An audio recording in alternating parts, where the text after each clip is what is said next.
ගොඩක් අය කියන දෙයක් තමයි මේ දවස්වල මම ෆෝන් එකට ඇඩික්ට් වෙලා ඉන්නේ කියලා.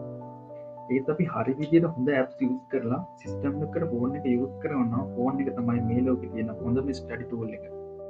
අද මම ඔයාලට කියන්නේ ෆෝන් එකෙන් පාඩම් කරන්න පුළුවන් හැමෝටම සිම්පල් ක්‍රම තුනක් ගැන.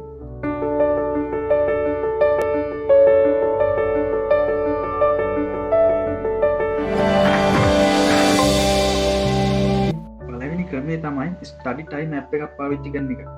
මම තාමත් පාවිච්චි කරන ඇප් එකක් තමයි ෆොරෙස්ට් ඇප් එක කියලා කියන්නේ. විනාඩි 25ක් පාඩම් කරලා විනාඩි 5ක පුංචි බ්‍රේක් එකක් ගන්න.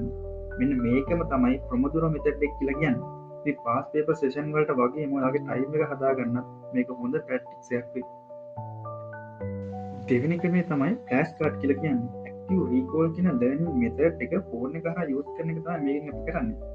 මෙන්න මේ ඇන්කි කියන ඇප් එකෙන් ඔයාලට පුළුවන් සමීකරණ ඩෙෆිනිෂන් වගේ දේවල් ෆ්ලෑෂ් කාඩ් එකක් විදිහට හදාගන්න.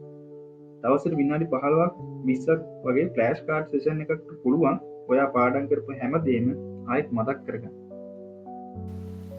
තුන්වෙනි ක්‍රමය තමයි ස්ටඩි ප්ලෑන් එකක් හදාගන්න එක. Google Calendar කියන්නේ ඩිෆෝල්ට් ඔයාගේ ෆෝන් එකේම තියෙන ඇප් එකක්. ඔයා ප්ලෑන් එකක් මෙන්න මේකෙන් හැදුවොත් එයාලා ඔයාලටම රිමයින්ඩ් දෙවනවා. ඒ වගේම ටයිම් ස්ලොට් ක්‍රියේට් කරගන්න පුළුවන් මොකද ගොඩක් දේවල් මෙන්න මේ Google Calendar කියන ඇප් එක හරහා ඔයාලට කරගන්න පුළුවන්. මේක ගැන මම මුලින්ම ඔයාලට විස්තර කියන්න අවශ්‍ය නැහැ. ඔයාලා ගොඩක් ෆැමිලි ඇප් එකක් තමයි Google Calendar කියලා කියන්නේ.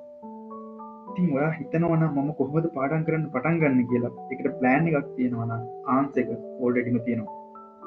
ඉතින් නම් ෆෝන් එක හරියට යූස් කරන්න දන්න කෙනෙක් නම් ඒක තමයි මේ ලෝකේ තියෙන හොඳම ස්ටඩි ටූල් එක.